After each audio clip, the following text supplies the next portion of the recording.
안녕하세요. 윤쌤입니다. 오늘 시간에는 공중보건학 인구와 출산에서 인구조사부터 해서 인구 정태 부분까지 해가지고 같이 한번 요약 정리하고 문제 풀이하는 시간을 갖도록 할게요. 교과서는 156페이지에서 164페이지에 해당되는 내용이니 참고하시면 될 것 같고요. 이 부분 자체는 크게 국가고시 빈도는 그렇게 높지 않습니다. 자, 먼저 인구조사가 무엇인지를 알고 계셔야 되고요.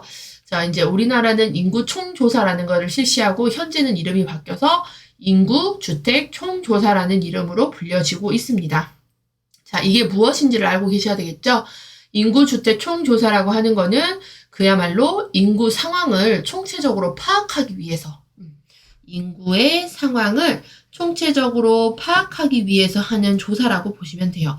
그래서 일정 시점을 기준으로 행한 전국적인 인구에 관련된 조사라고 보시면 될 것 같고요. 원래는 인구총조사라고 불렀었는데 1990년도에 인구주택총조사로 용어가 바뀌었고 이제 이 인구주택총조사라고 하는 거는요. 연도의 끝자리 숫자가 0에서 5가 되는 해마다 실시를 합니다. 그래서 2000년도에 실시를 했으면 2005년 이렇게 끝의 수가 0에서 5가 되는 해마다, 그러니까 5년마다 실시한다라고 보시면 돼요. 매년 5년마다 실시를 하고요. 인구주택 총조사라고 하는 것 자체가 언제 처음 실시됐느냐? 1925년에 처음 인구총조사가 실시가 되었습니다. 그리고 나서 1960년도에 이 주택이라는 말이 들어가면서 주택에 관한 조사까지 실시가 되었고요.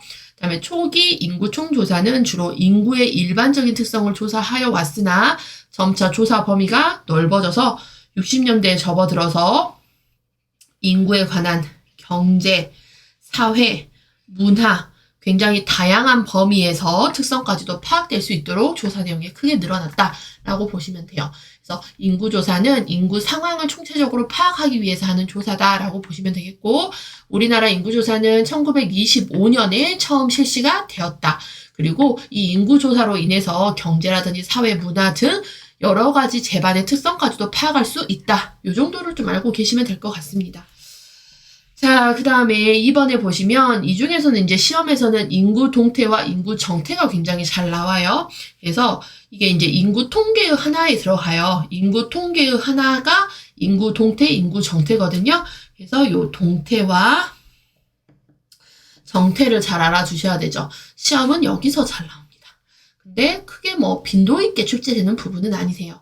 자, 인구 동태, 정태. 시험 문제는 주로 해당되는 통계 종류를 묻는 문제가 출제가 됩니다. 설명을 드릴게요. 자, 그래서 보시면 인구 동태가 무엇인지, 인구 정태가 무엇인지 정리를 잘 해두셔야 되겠죠? 자, 먼저 인구 동태를 보겠습니다. 자, 어느 일정 기간 내의 인구 변동 상황, 어느 일정 기간 내의 인구 변동 상황을 인구 동태라고 해요. 그래서 어느 일정 기간에 출생, 사망, 결혼, 이혼, 사산 등의 인구의 자연적 변동 상황을 인구 동태라고 이야기를 할 수 있어요. 그래서 이 일정 기간 내의 인구 변동 안에 들어갈 수 있는 상황들이 출생, 사망, 결혼 이런 것들이 들어가는 거고요.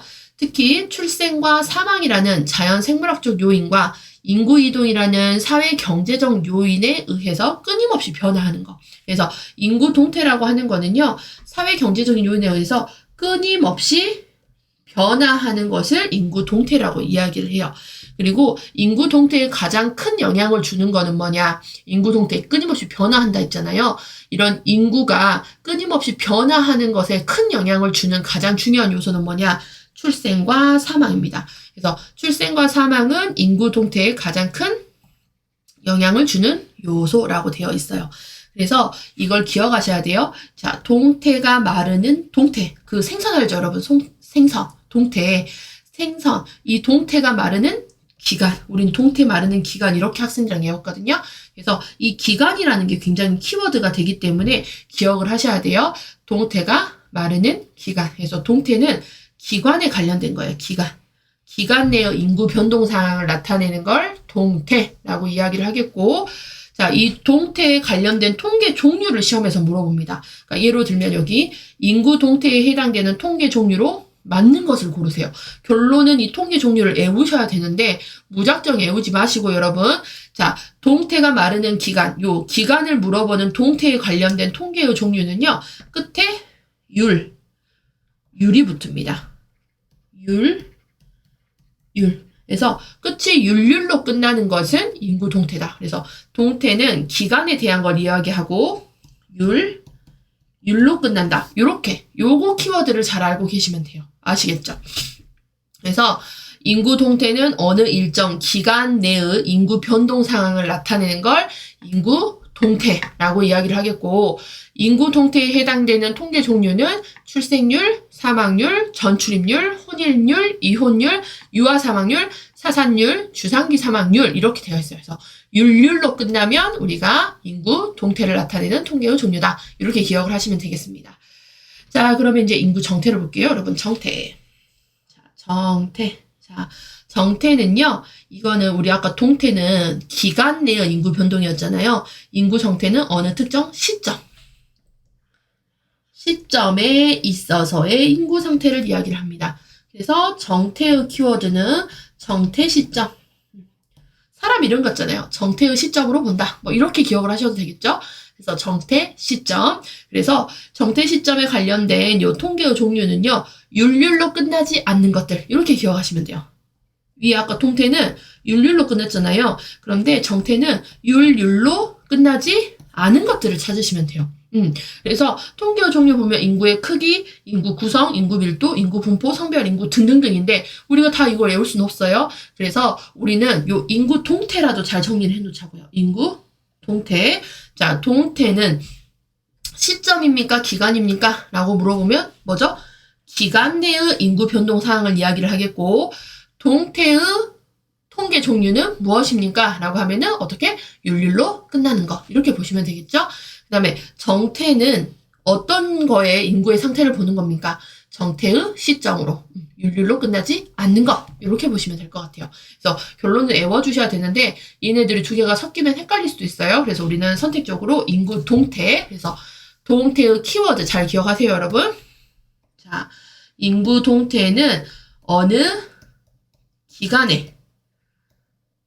내의 인구 변동을 나타내는 거고, 이 기간 내의 동태를 볼 수 있는 거는 율로 끝나는 통계 종류를 확인할 수 있다. 그래서 동태가 마르는 기간, 율. 그 다음에 정태의 시점. 이렇게 기억하시면 되겠죠. 이렇게 키워드를 기억하시고 나중에 한번 문제 풀어보도록 하겠습니다.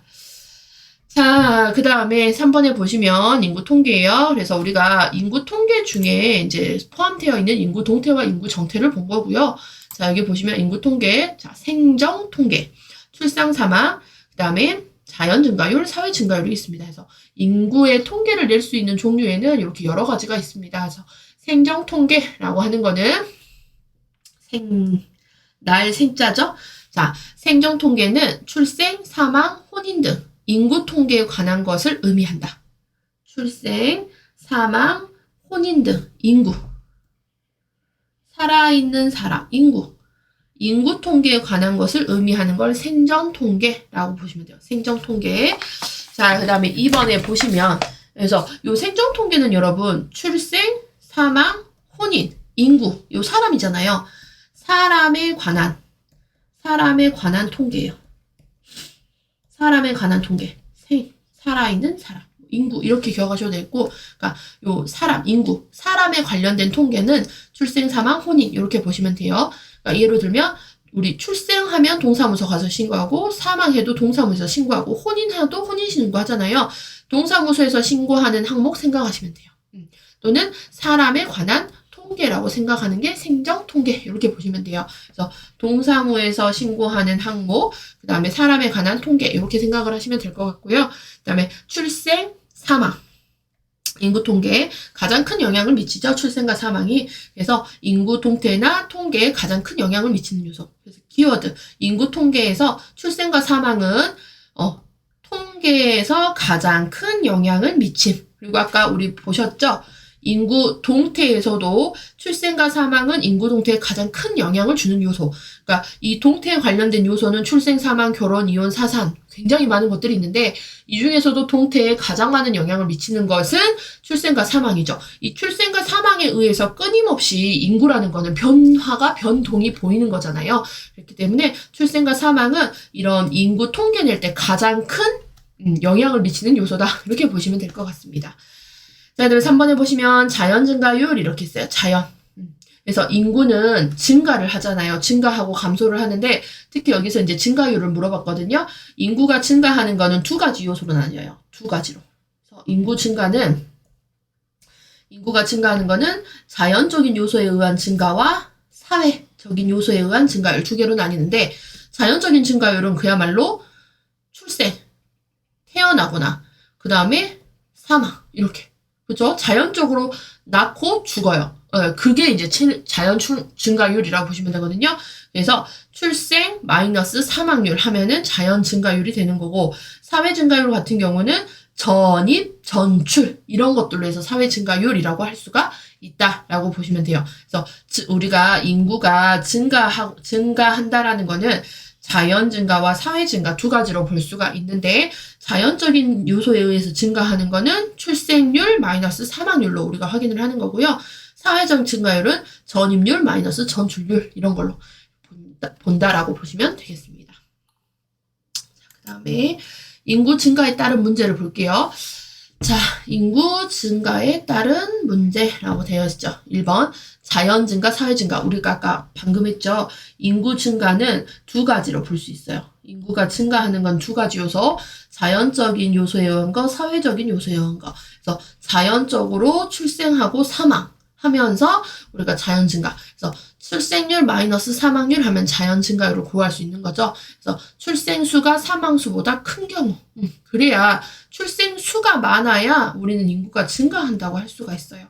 사회 증가율, 전입률, 마이너스 전출률. 그래서 일정 지역에서 인구의 유입과 유출. 이거 사회적인 요소 때문에 유입과 유출이 일어나는 거잖아요.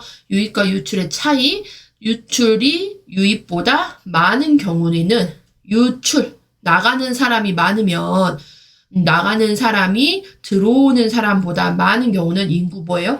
감소가 일어나죠. 그래서 예로 들면 시골 같은 경우는 유입보다 유출이 많으니까 시골 지역은 인구 감소가 일어난다라고 얘기를 할 수가 있습니다.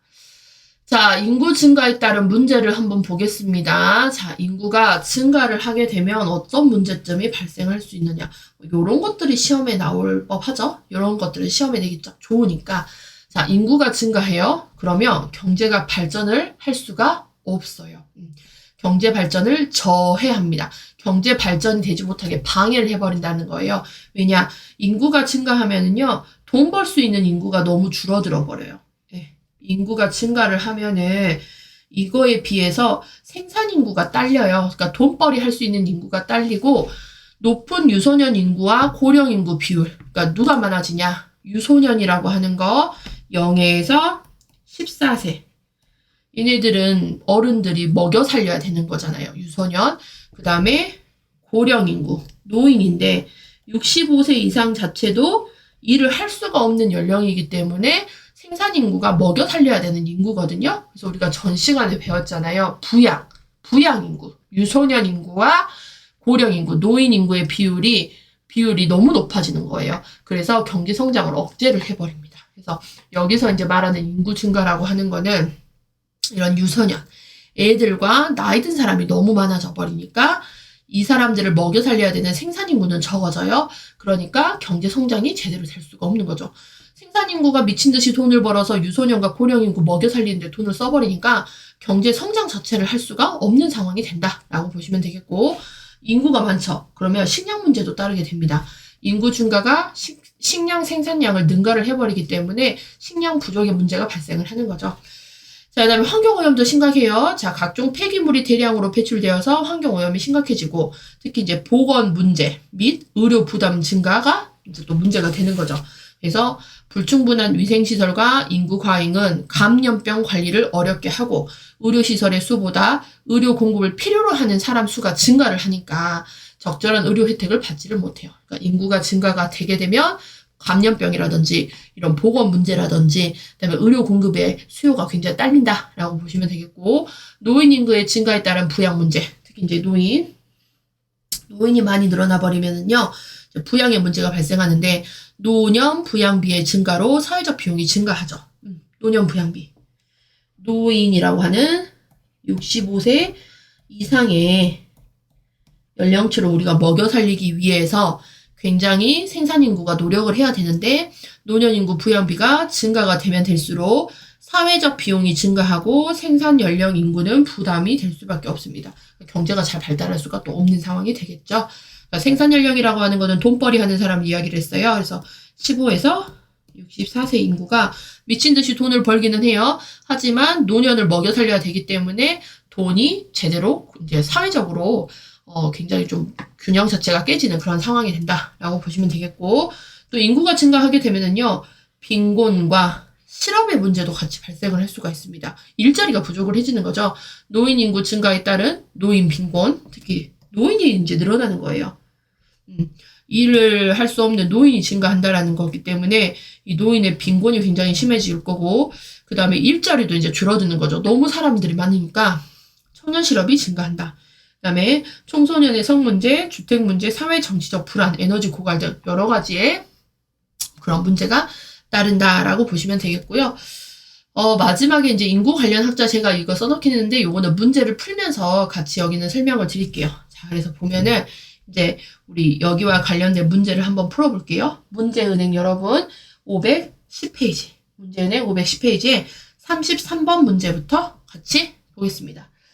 자, 33번 문제 보시면 인구 자연 증가율 산출 방법으로 옳은 것은 이렇게 되어 있어요. 우리가 인구가 증가한다라고 하는 거는, 인구 증가는 자연적인 요인에서 증가도 하고 사회적인 요인에서 증가를 한다 했잖아요. 그래서 자연적인 증가율은 출생과 사망에 의해서 확인을 할 수 있다겠죠. 그래서 답은 조출생률 마이너스 조사망률에 의한 거. 그래서 답은 1번이 됩니다. 만약에 인구 사회 증가율을 물어봤어요. 인구 사회 증가율을 물어봤다 하면은 답이 뭐가 되겠죠? 3번이 되겠죠. 전입자 수 마이너스 전출자 수, 이렇게.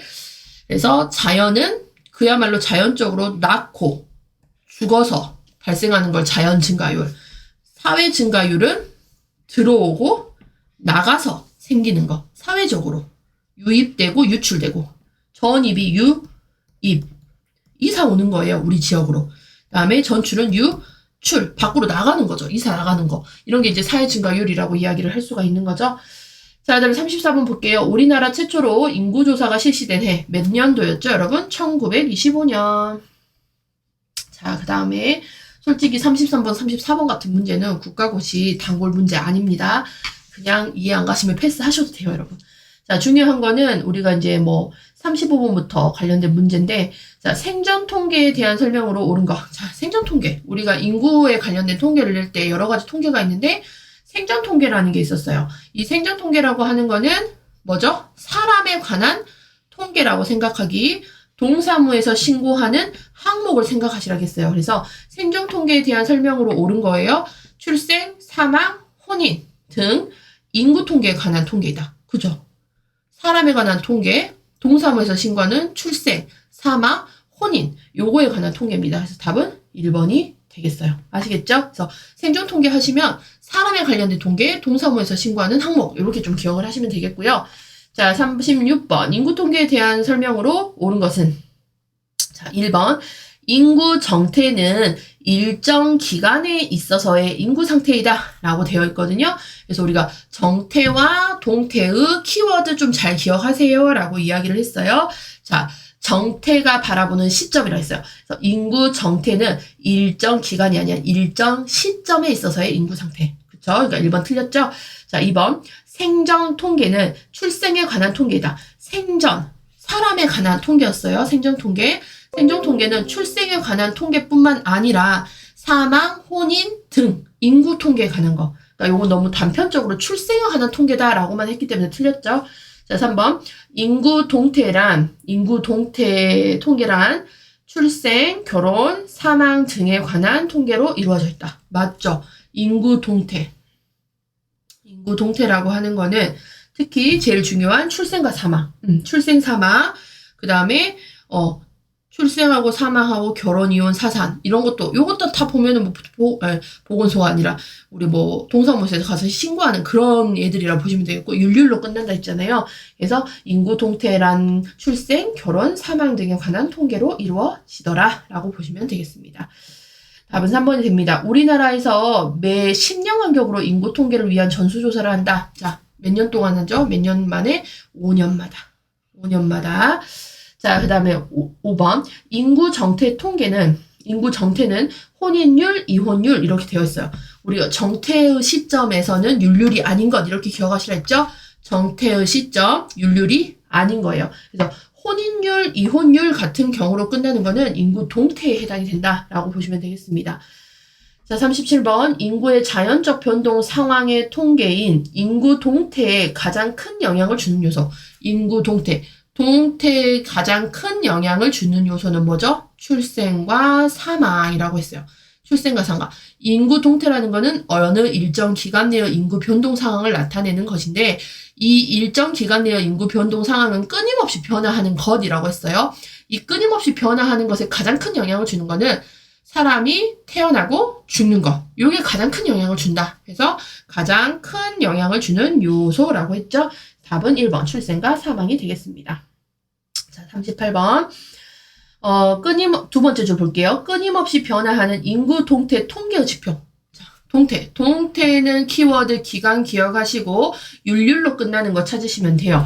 자, 그러면 보시면 답. 통계 지표를 찾으래요. 율률로 끝나는 걸 찾으시면 돼요. 자, 1번 보시면 직업 인구 아니죠. 건수율은 맞아요. 성별 인구 아니에요. 사망률은 맞아요. 3번에 보시면 건수율 맞아요. 근데 인구 크기 아니에요. 4번 보시면 혼인율, 이혼율 이런 식으로 율률로 끝나는 거. 답은 4번이 되겠습니다. 자, 그 다음에 밑에 보시면 연령별 인구, 인구 분포 이것도 아니죠. 율률로 끝나는 게 아니니까. 그래서 우리는 인구 동태에 대한 통계 종류 물어보면 율률로 끝나는 거 먼저 찾으시면 돼요. 율률. 자, 그 다음에 39번.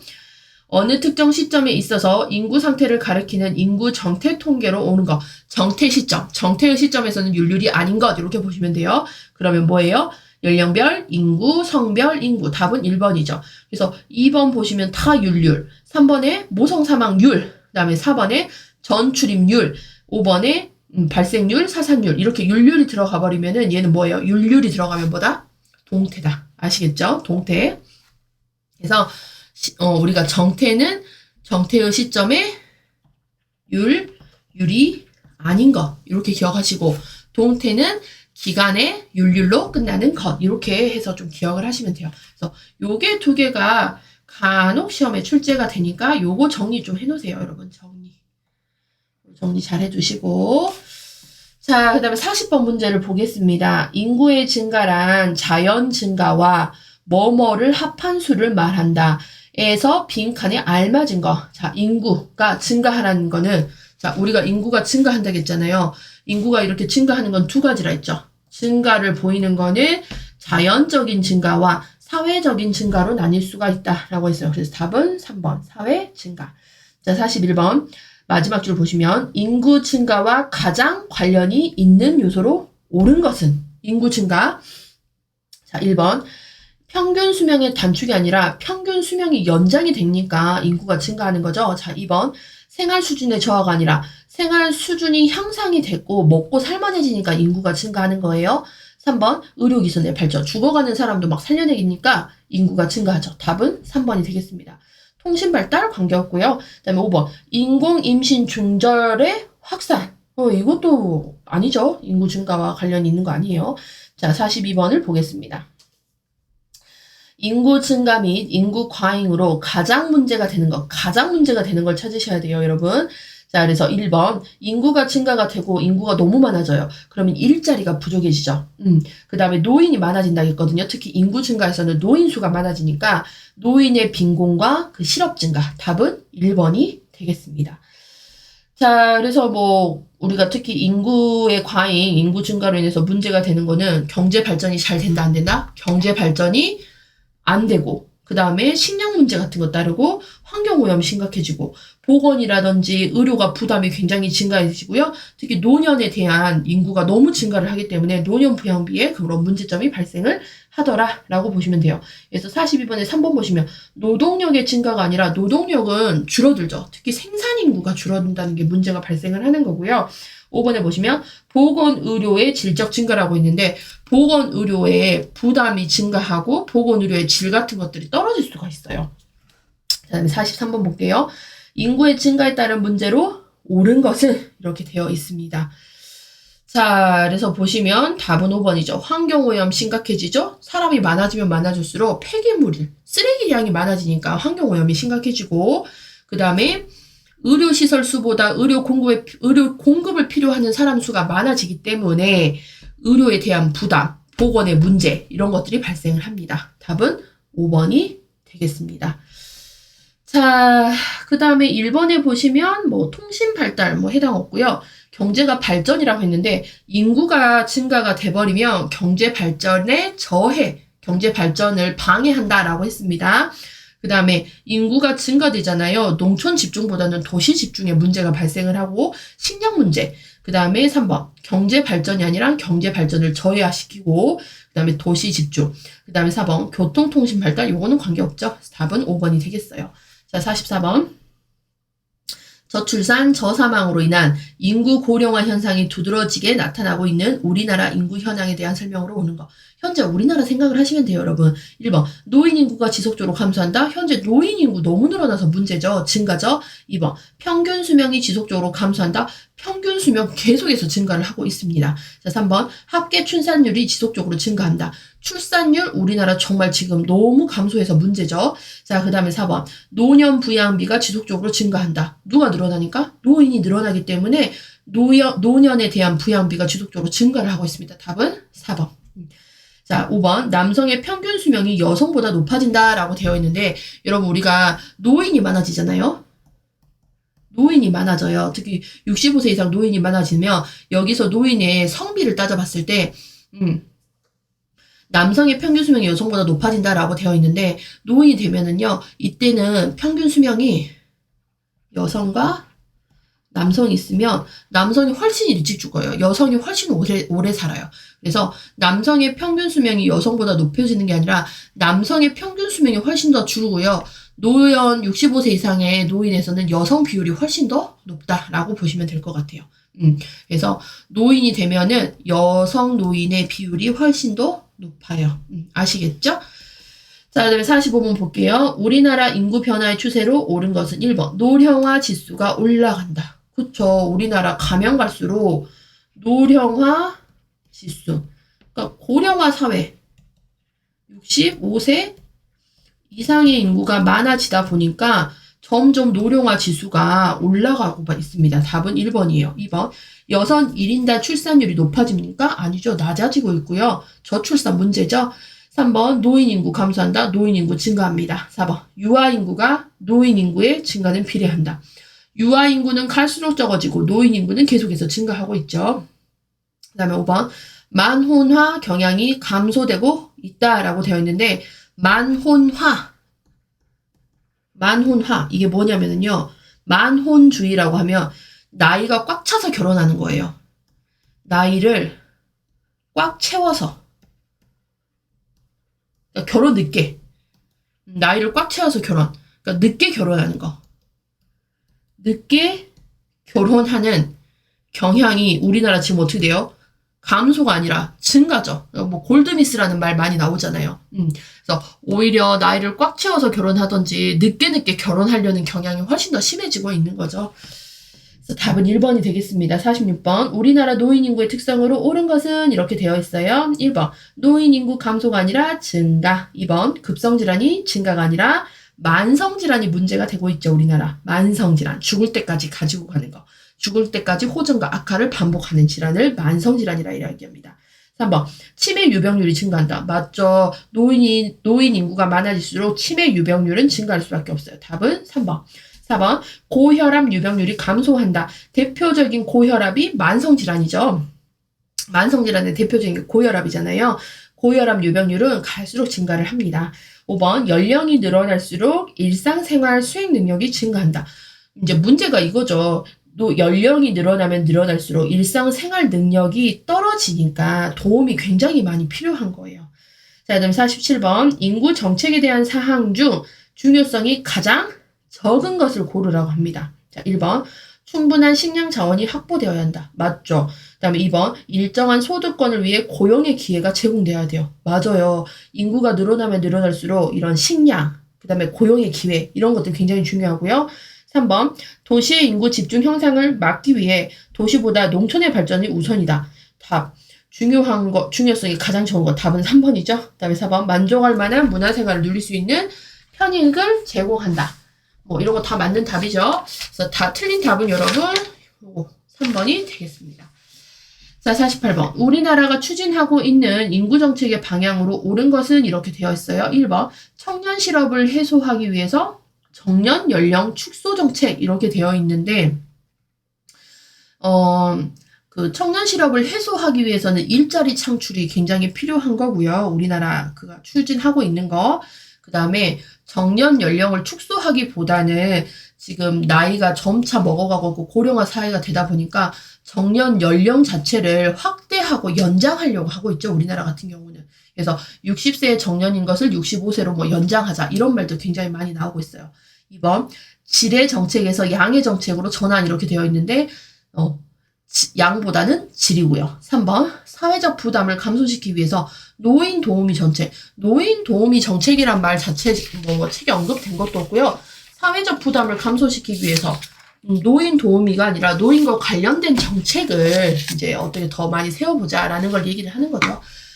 자, 그다음에 4번 고출산의 계속화에 따른 대응. 지금 우리나라는 고출산이 문제가 아니라 저출산이죠. 답은 5번입니다. 취업 욕구 분출에 따른 고용 기회 확대. 답은 5번이 되겠습니다. 그래서 여기에서 관련된 문제들 딱 보시면 현재 우리나라 상황만 잘 파악하고 있으시면은요, 굳이 애우지 않으셔도 풀 수 있는 문제들이 출제가 되고 있더라라고 보시면 될 것 같고, 지금 마지막에 보시면 제가 인구 관련 학자라고 지금 해놨어요.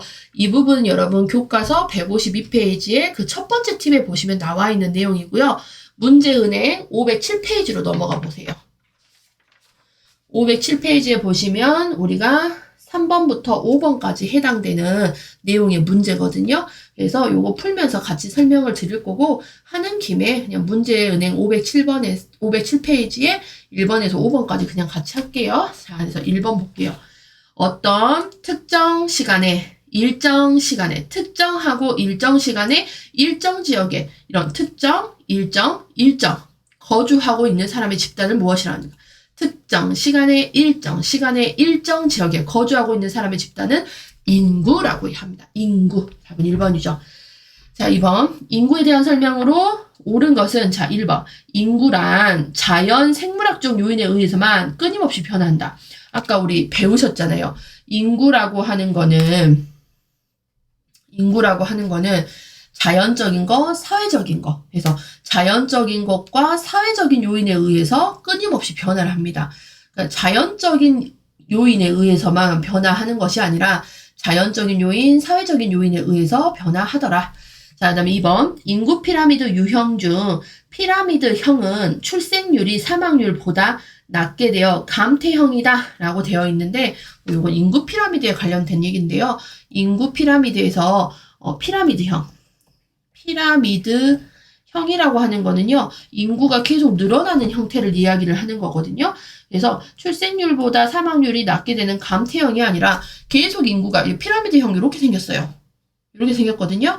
이거 보면 화살표 위로 올라가는 것처럼 생겼죠? 얘는 인구 증가형이에요, 여러분. 인구가 미친 듯이 늘어나는 인구 증가형. 자, 그다음 3번. 인구란 어떤 특정 시간에 여러 지역이 아니라 특정 지역에 거주하는 집단을 이야기를 합니다. 그래서 인구라고 하는 거는 특정 시간, 일정 지역, 특정 지역 이런 식으로. 자, 그다음에 4번. 인구 특징을 일목요연하게 나타내는 것이 인구 피라미드다. 답은 4번이에요. 인구 피라미드 자체는요, 이 인구 피라미드 안에서 뭘 볼 수 있느냐, 뭐 성별이라든지 나이라든지 뭐 거기가 도시인지 농촌인지 이런 특징들을 나타낼 수 있어요. 일목요연하게. 그래서 일목요연하게 나타내는 것이 인구 피라미드다. 답은 4번이 되겠습니다. 자, 그 다음 5번. 상주 인구는 실제 인구보다 다소 많게 짓게 될 수 있다라고 되어 있는데, 상주 인구는요, 실제 인구보다 다소 적게 짓게 됩니다. 적게. 상주 인구는 실제 인구보다 다소 적게 짓게 될 수 있다. 그래서 1번과 2번에 대해서는 제가 문제 풀이만 해드리고, 딱히 요 관련된 깊은 내용까지는 설명을 제가 여기서는 하진 않을게요. 자, 그러면 지금 이제 제가 마지막에 여기 써놓은 인구 관련 학자 설명드리고 3번, 4번, 5번 설명드리겠습니다. 자, 인구 관련 학자가 우리 책에 보시면 멜서스, 플레이스, 생어라는 사람이 3명이 등장을 하고 있고요. 이 인구 관련 학자는 인구론을 주장을 했어요. 인구론. 인구론이 뭐냐? 인구가 결론은 계속해서 늘어나게 되는 것인데 인구가 미친 듯이 늘어나게 되면은 사회는 결론은 멸망할 것이다 라고 이야기를 한 거예요. 그래서 이 인구 관련 학자는 인구가 이렇게 미친 듯이 늘어나면 사회가 멸망하기 때문에 인구를 줄여야 한다고 주장했던 사람들을 이야기를 하는 거거든요. 정말 아주 옛날 사람이라고 보시면 될 것 같아요. 그래서 인구가 증가하면 사회가 멸망을 할 것이고 이거를 막기 위해서는 인구를 줄여야 한다고 주장했던 관련 학자가 멜서스, 플레이스, 생어라는 3분이 있어요. 그 중에서 대빵이 누구냐? 멜서스입니다. 멜서스. 자, 그래서 멜서스는 인구 성장, 증가의 특징에 대해서 논했어요. 멜서스. 인구는 계속해서 성장할 거고 인구의 수는 계속 미친 듯이 늘어날 거야 라고 이야기를 했던 가장 첫 번째 대빵이 멜서스예요. 그래서 이 멜서스는 이렇게 계속해서 인구가 성장하고 증가를 하게 되면 사회는 멸망할 것인데 이거에 대해서 우리가 대책을 세워야 되지 않겠냐. 그 대책이 인구를 줄여야 하는 방법인데 자, 어떤 논리를 펼쳤냐. 자, 인구를 줄이기 위해서 결혼 정년기를 연기해 인구 증가를 억제하자. 결혼 정년기를 연기하자. 결혼 늦게 해서 애를 늦게 낳으면 인구가 줄 것이다 라고 이야기를 한 거예요.